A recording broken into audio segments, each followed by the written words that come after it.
Hi, everybody. This is just a little extra show that I'm putting on today. I decided, you know what? I think maybe I should delve into me a little bit. Actually, this is just what happens when I get bored at the house. I got a few hours before I got to go to work, and I decided, you know what? It'd be fun to do a little show just about music, or at least my music, my journey through music, what music means to me, because it's actually been a huge part of my life and a huge part of my makeup. So, you know, if I'm going to have this other show, me and Brian are always talking about the day's issues. It's kind of nice to have a little background, I guess. I don't know. Either that or I'm just really bored and nobody will watch this and it doesn't matter. Music has been a constant in my life, even before I grew my own tastes. I remember my mom and dad listening to sort of like the doo-woppy 50 stuff. And still to this day, some of those songs, especially the Beach Boys. The Beach Boys will come up from when I was little. My parents used to have like a 69 Mustang. Cool car. And I remember just driving around that. And music has a way of encapsulating a time.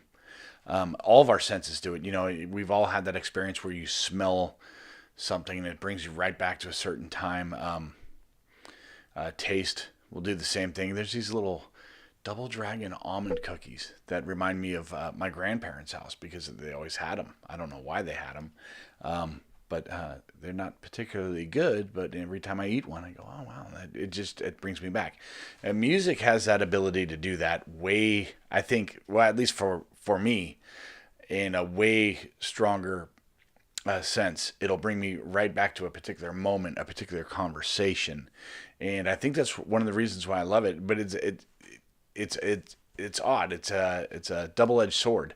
As we all know, you go through life. Not all memories are happy ones, and I don't know. Music is just good reflection. You know, it can play a positive and a negative force in your life, especially if you're a musician. You'll understand what I mean by a negative force. You can become consumed by music, and I certainly was. I know it absolutely changed the trajectory of my life. I'm happy where I'm in. I'm a happy guy, but you know, it definitely has a profound negative effect on, let's say, I don't know, the 15-year-old teenager who has the dream of being a rock star. It can derail any other plans. It can absolutely consume you. But at the same time, music and musicianship has given me things that just can't be experienced in any other way. Let's see. So I figure, if you can understand my music, my mouse is backwards. If you can understand my music, you can understand a little bit about me. My first record, I believe I had, and it was a record, vinyl, 45, was the what do you call it? The single Beth from Kiss. And I used to have this little kid jukebox. I can't quite picture it. I remember it was red and white and a super cheesy little thing. It seemed huge to me at the time, but I was very, very little. And I don't know, there was a period of time, probably several weeks or a month, where I could not go to bed without first listening to Beth. Let's see. Let me play a little bit of that for you. So pleasant. And it just hearing it right now when I'm listening to it, I could see my childhood bedroom. Beth, I hear you calling, but I can't come home right now. It's so sappy. Me and the boys are playing, and we just can't find the sound. Just a few more hours. I'll fade that out, but yeah, it puts me right back, and I'm actually sure, like when family sees this, they'll remember that time. Yeah, it was a big influence, and I remember I didn't have the Destroyer album, but I remember I had bought the album set where, like, it was Peter Criss. Anyway, all the members of Kiss, and I remember looking at it. I don't think I ever actually listened to the album, because actually I'm not a Kiss fan. Never was a member of the Kiss Army, but that song, for me, it felt like it was my own song or my own soundtrack at the time. And actually, that song was brought on another thing. Obviously, I like to be in front of a camera, in front of a microphone. That was actually my first time on stage. I was maybe in first grade, something like that. I remember I had a cool leather jacket. My mom slicked up my hair like Elvis, and I had a little acoustic guitar. God, I don't know. I'm maybe 4 or 5 years old, and I got in front of a whole audience full of kids, and I lip synced that for a talent show as a kid. And that, you want to talk about a bite when all little kids are cute. Even I was cute at one point. That reaction I got when the song was done, and the cheer, it became addictive, and I've been chasing that feeling my whole life. It was a very, very cool moment in my life. Very innocent. I don't even think I recognized that as a love song when I was a kid. It was just a guy singing to a girl he knew named Beth, but I knew I liked the melody, and yeah. So as I get a little bit older, this band was a huge influence on my life, more than just musically. It doesn't necessarily bring me back to any point, but it brings me back to a cognitive awakening that I had. That the name of the band is Iron Maiden. I'm a huge Iron Maiden fan, always will be. And of course, the music steps up. It's just a little bit harder now, but for a younger guy, the music is very accessible. You can understand it. And Iron Maiden had imagery that drew in their fans more than anything else. At least when you're first starting to listen to Iron Maiden, album covers like Number of the Beast, Peace of Mind. Of course, they have Eddie, their character, and I really, really got into them around Peace of Mind.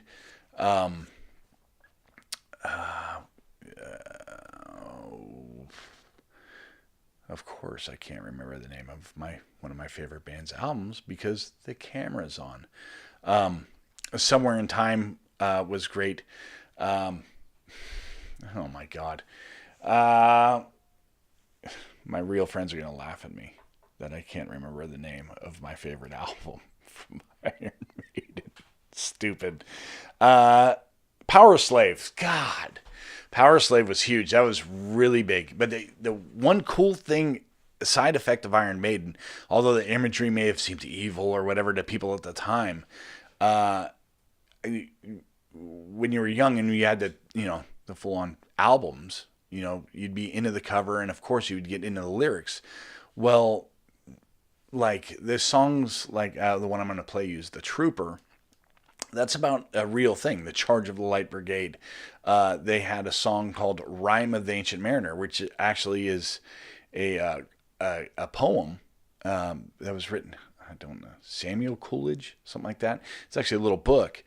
And so all their stuff was written about things that happened in history, not necessarily politics so much, but their songs had some broader meaning. It wasn't just stupid... I don't know what else was popular at the time. Rats, it's not Round and Round. What it did was made me curious about the songs I was listening to. So I opened up Rime of the Ancient Mariner. They have a song Flight of Icarus, whichever way you want to say it. Well, that opened you up to like reading the Iliad and learning about Daedalus and ancient Greek mythology and stuff like that. And what Iron Maiden did for me was introduce me to the book, which is crazy. It usually would go the other way, like, books inspire music. And then it went full circle, and the music inspired me to learn about history and stuff like that. Aces High is a great, great song, famous song from Iron Maiden. And that song is about the Battle of Britain. And it was just very cool. Very, I would encourage anybody, well, probably not now, I don't know, kids listen to shit now, but any young kid, to expose them to Iron Maiden, even though the imagery is a little scary or whatever for a little kid. But if they dug into the music, they would, it's a learning tool. It was an absolute learning tool. I would never know what an albatross around someone's neck. You hear that, oh, it's an albatross around their neck. Well, that comes from the rhyme of the Ancient Mariner, and I would have never learned it had I not listened to the song from Iron Maiden, because I was never exposed to the book, and I sort of waited to be exposed to that book through high school. Never happened. So here is a little bit of The Trooper, a song about the charge of a light brigade, and it rocks.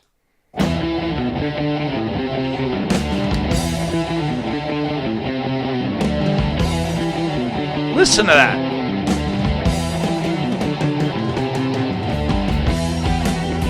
Listen to the melodies. You don't get this out of new music at all. We're going to listen a little bit together. And if you listen closely, this is really just classical music. But listen to Bruce Dickinson. You take my life, but I'll take yours too. You fire musket, but I'll run you through. So when you're waiting for the next attack, drum roll. you better stand, there's no turning back. The bugle sounds, the charge begins. But on this battlefield, no one wins. Awesome. There's no way you can't like that.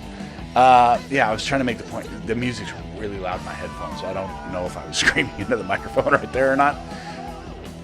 To me, especially as I learned how to kind of, I never grew out of heavy metal. I loved metal, but as I grew to listen to other music and like expand out into stuff like classical music, I realized this is why I like it. The melodies, everything. Heavy metal is just classical music. Good heavy metal is played with just classical music on guitars. It's particularly Iron Maiden. You have an operatic singer singing to classical music, just played a little bit harder. Going back into how music will bring you to a certain place in time. I mean, there's even shitty music that'll bring me back to a certain time. Like, I know for a fact NWA came out when I was a freshman in high school because I hated it so much and everybody was playing it. I'm not a fan of rap. Although rhyming and stuff like that is sort of a talent. The music is pretty much talentless. I guess some of the guys that used to like, when they had actual like DJs and like Beastie Boys had a great DJ, and so did Public Enemy, where they were making music with their mixes. It was cool. There is a talent there, but in comparison to heavy metal, there's not a chance. They can't hold a candle to them. So anyway, bringing me back to time, Sabbath. Sabbath was a huge deal, and if you don't know, if you wanted to begin your journey into heavy metal, well, it all starts with Black Sabbath. I've heard people argue, oh, no, Led Zeppelin was... really, there was no such thing as heavy metal. In 69, whatever, everybody else is playing... I'm going down the country, got to burn the car, and Woodstock and bullshit. No. But Sabbath, man, they were playing in all minors and they were singing about dark stuff, and that's where metal began. But anyway, I have a weird thing with Sabbath. It brings me back to my first camping trip I ever took without my parents, and it was me and my girlfriend from high school, And particularly, I remember driving up a highway towards Mount Lassen. That's where we went camping. And we pretty much just rocked, sold our souls for rock and roll the whole way. So particularly, so that band was always a huge piece of our relationship. And even to the point when we broke up, we didn't really break up for any particular reason other than we both had to have a time to grow up. We had been with each other through most of high school and stuff like that. And like this song, it was like a really fitting ending to that relationship. Changes. And it really, at the time, it encapsulated how I felt about the breakup. But it also embraced that idea of like, I'm changing. I need this. I need to grow out. So it's one of those few relationships that you have where you have a breakup song that doesn't really make you feel bad. And Ozzy's voice is just amazing. Yeah, that's Changes. Let's see if is this chorus?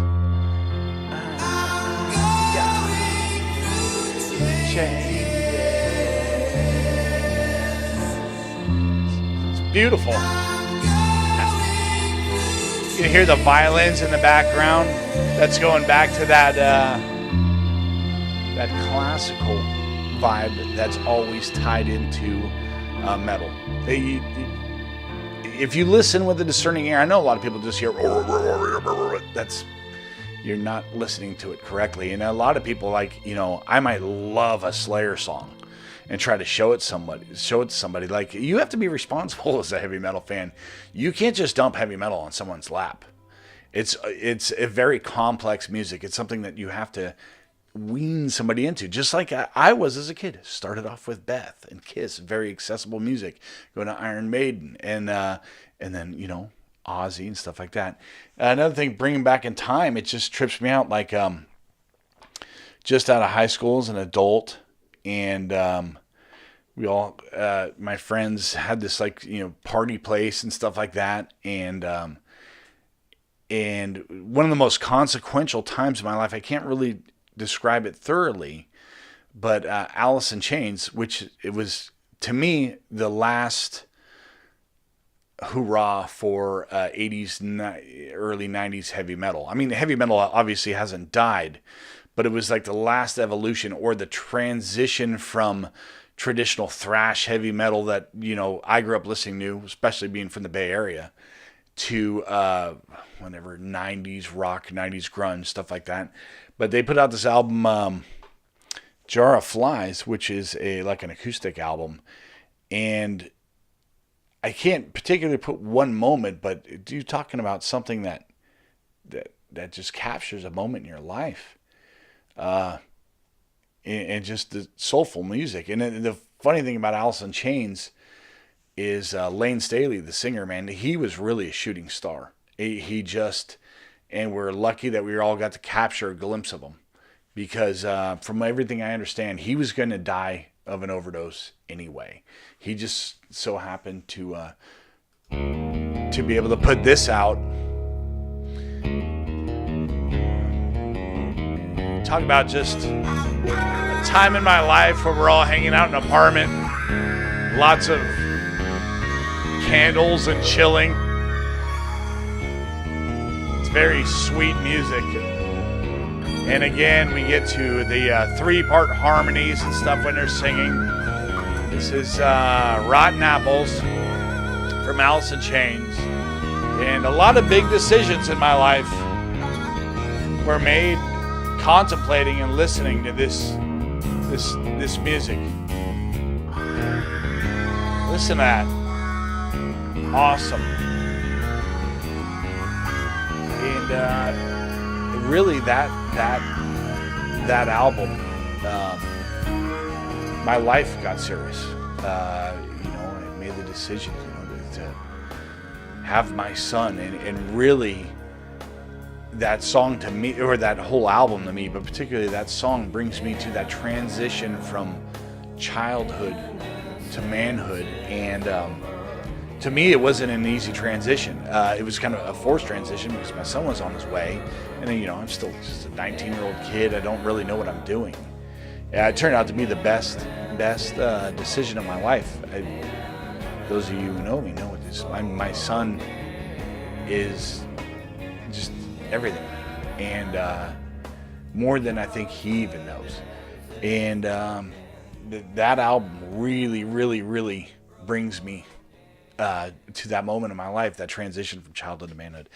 Let's go. We're gonna go a little bit backwards. Metallica was a huge deal to me, and I remember exactly the first time I heard them. I was at a family friend's house, a buddy named Kurt Schaefer, who was a big metalhead dude, and it was actually like my brother's friend or brother's age. So you always want to hang out with that cooler, older guys, and he was just one of those moments where he was actually being cool to me and let me hang out with him and listen to music, because usually I was stuck hanging out with his sister Kim, who was more my age, and not stuck.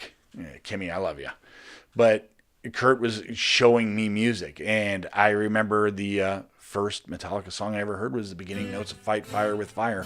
It was right when the album Ride the Lightning came out, and of course it starts with a beautiful classic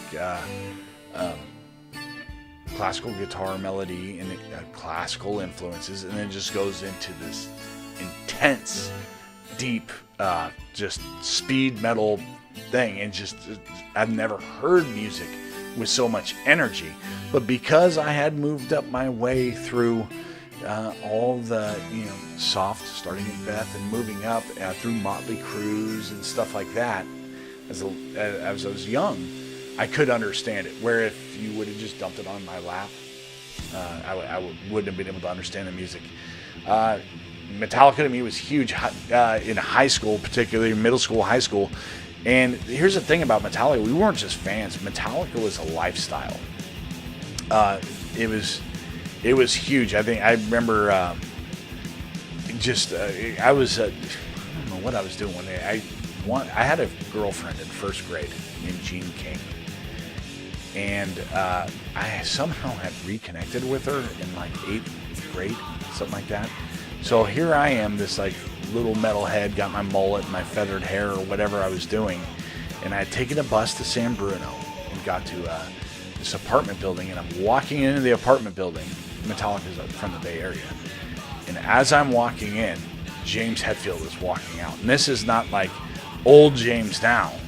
This is 20-something-year-old James Hetfield, and I happen to have a Slayer shirt of all things. And he opens the door, he kind of looks at me and gave me a kind of pfft. That's it. That's the one time I made James Hetfield. I walked by and I was like, why wasn't I wearing a Metallica shirt? Would have been so cool. But anyway, Metallica was a lifestyle for us, man. It was particularly the Master of Puppets album. Holy crap. In fact, my favorite album to this day it's weird. It's not all the original members because Cliff Burton had died, but And Justice for All. To me, there is no more perfect album. It is every song is perfect. It's I mentioned this in an early episode. This is what made me start to develop my political mind, that political angst. I didn't kind of go the other way the Bay Area people did, like cling on to that hippie culture and we all gotta love and all that soft. No, I went with a more realistic, more gritty politics, and it helped plant the seed of not hatred of government, but distrust of government.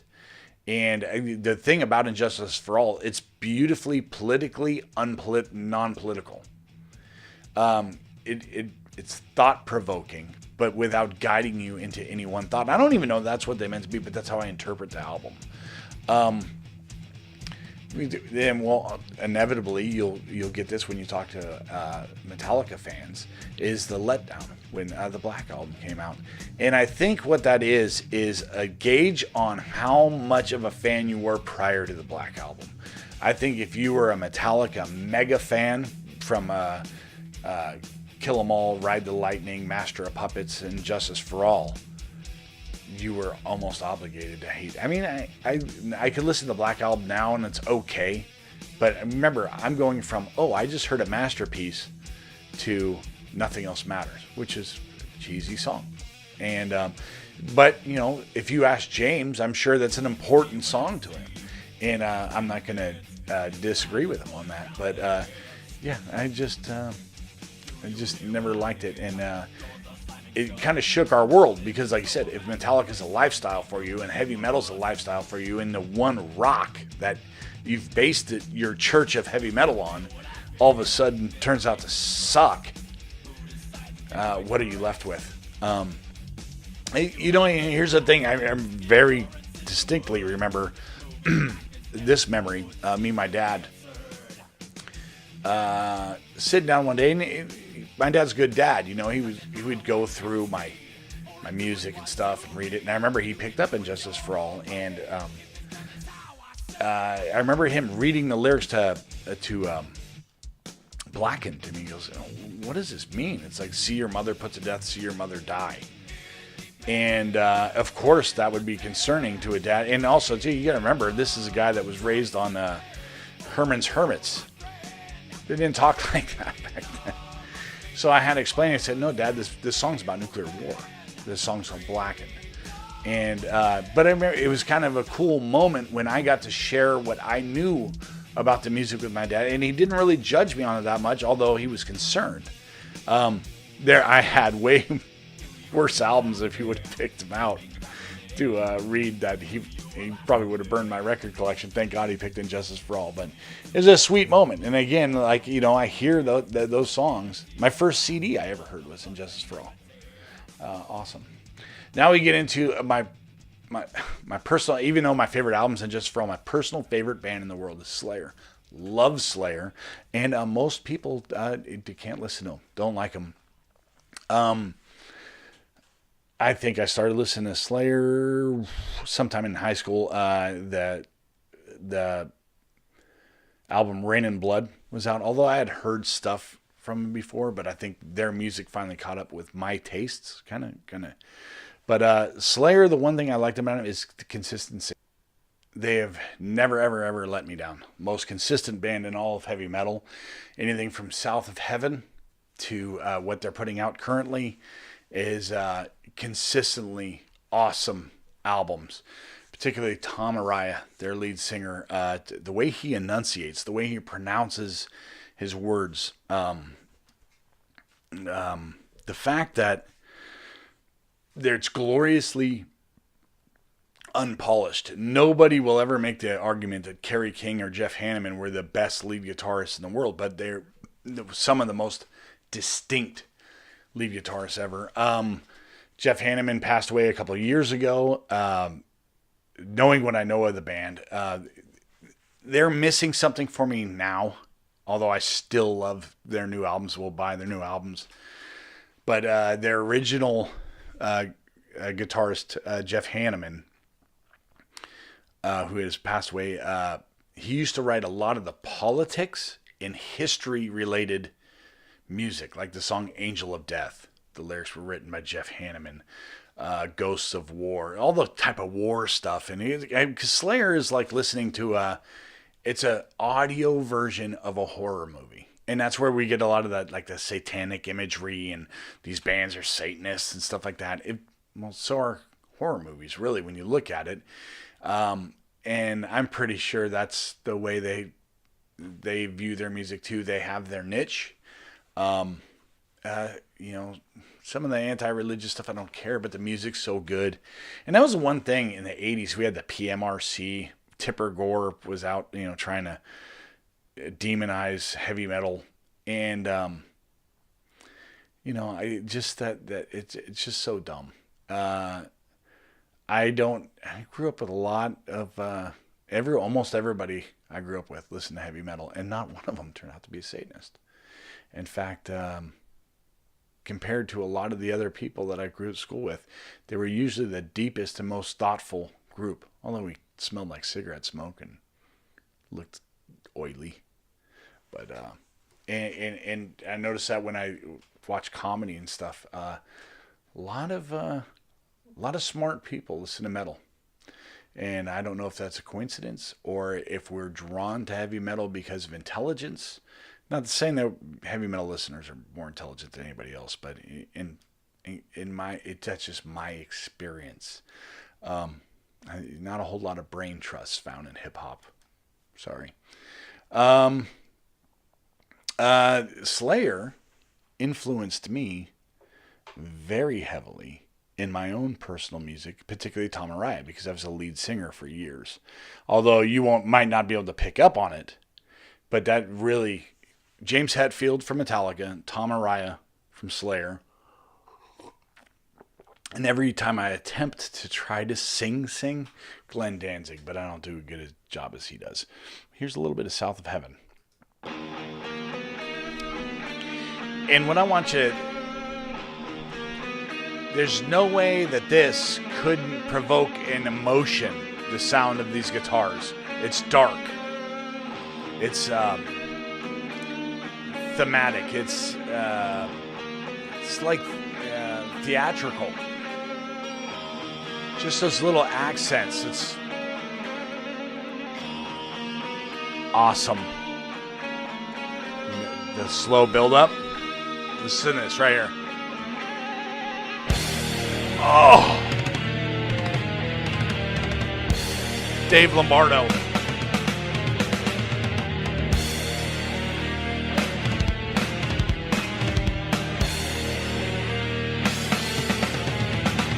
An unforeseen feature nestled somewhere in time. Unsuspecting victims, no warnings, no signs. Judgment Day, the second coming arrives. Before you see the light, you must die.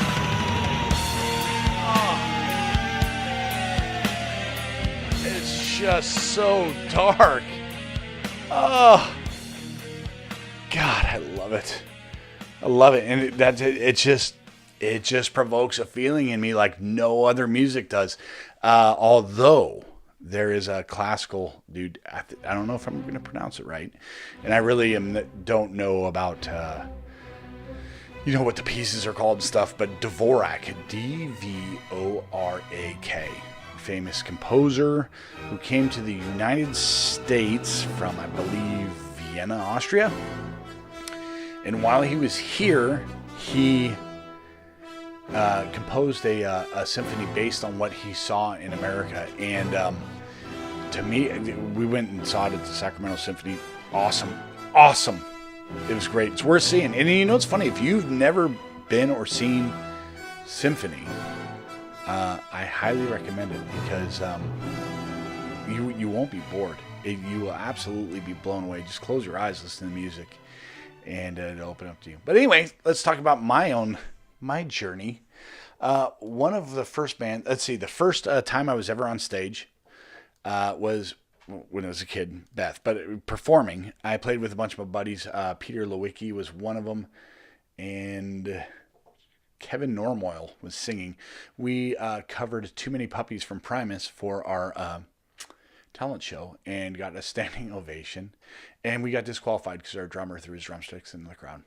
But we kicked ass. We had it in the bag.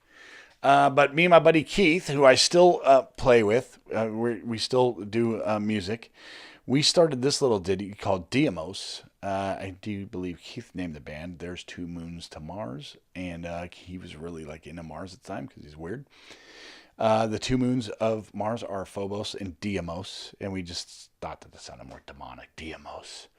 And here's one of our early songs.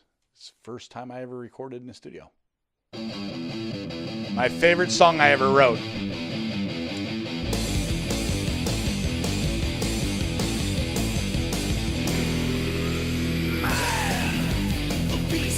This song.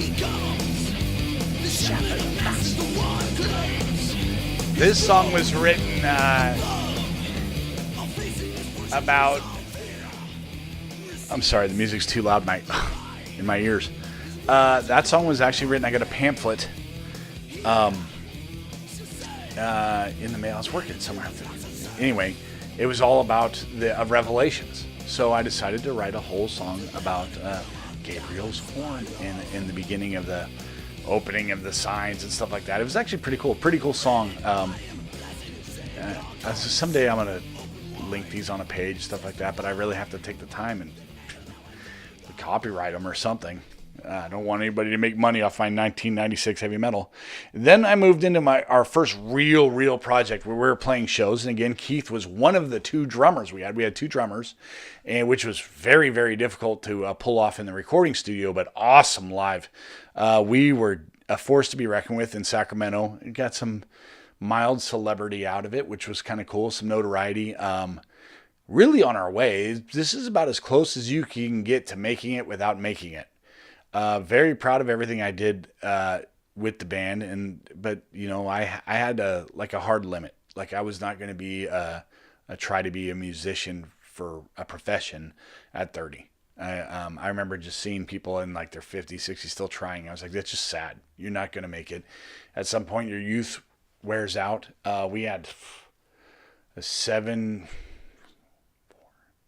I think 7 people in the band. It was just insane, but we were riots on stage. It was total high energy native drive. And here's one of the original shirts. I lost enough weight to get into a large, so that's cool. I got a brand new then shirt from back then. This is in early 2000s, 99, I do believe. And this is, I think, one of my favorites from there, but it certainly wasn't our big hit. This song's Weight of the World. And this song I was writing about waiting to become famous, waiting to be picked up. It's the weight of the world. Although, so the name of the song's written W-A-I-T, Weight of the World.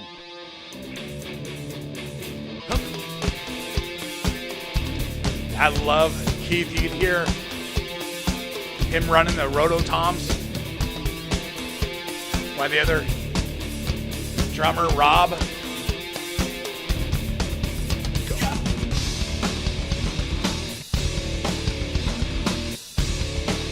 I don't know how long I'm going to let this go, but I digged it.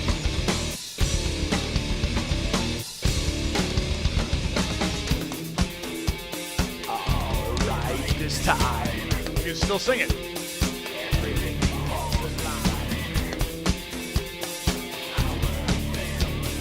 Our family, it's not our band.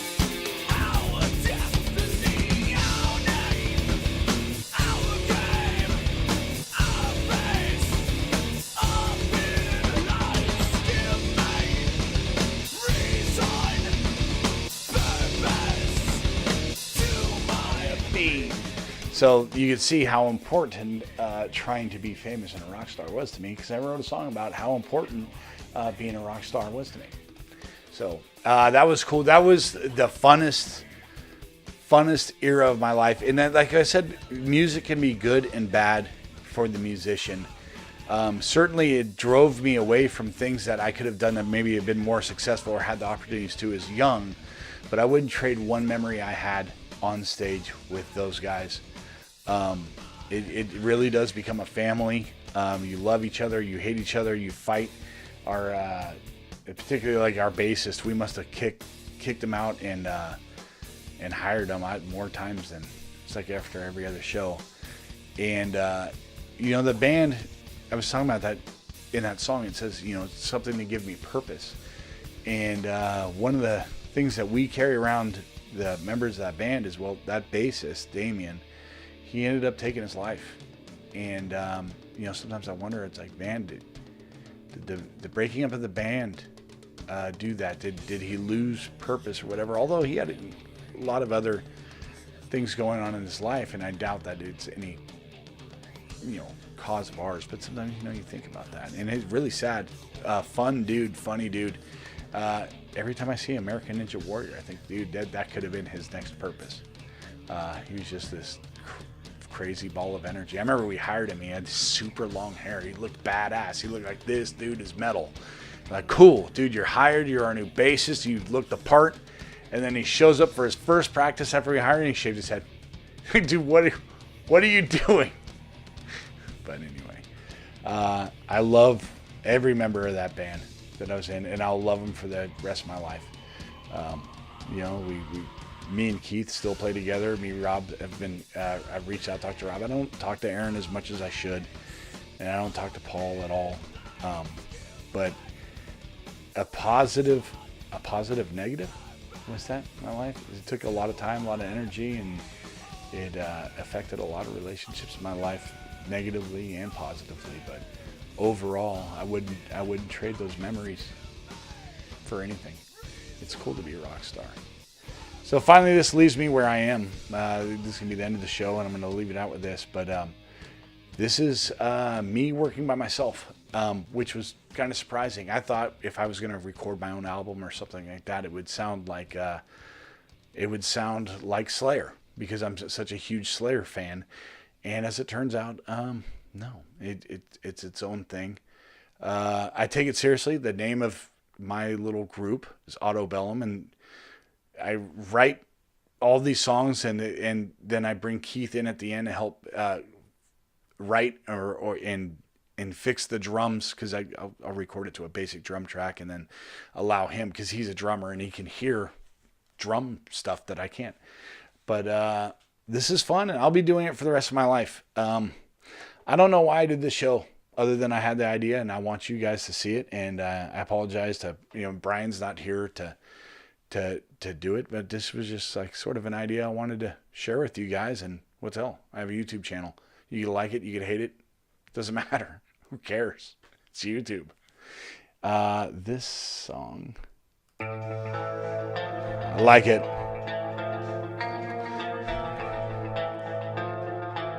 Anyway, enjoy the song on the way out, guys. And thanks for tuning in. Subscribe to the show. Hit the notification bell. Leave comments about your favorite music. Whatever you want to do. I appreciate you watching the show, and cheers.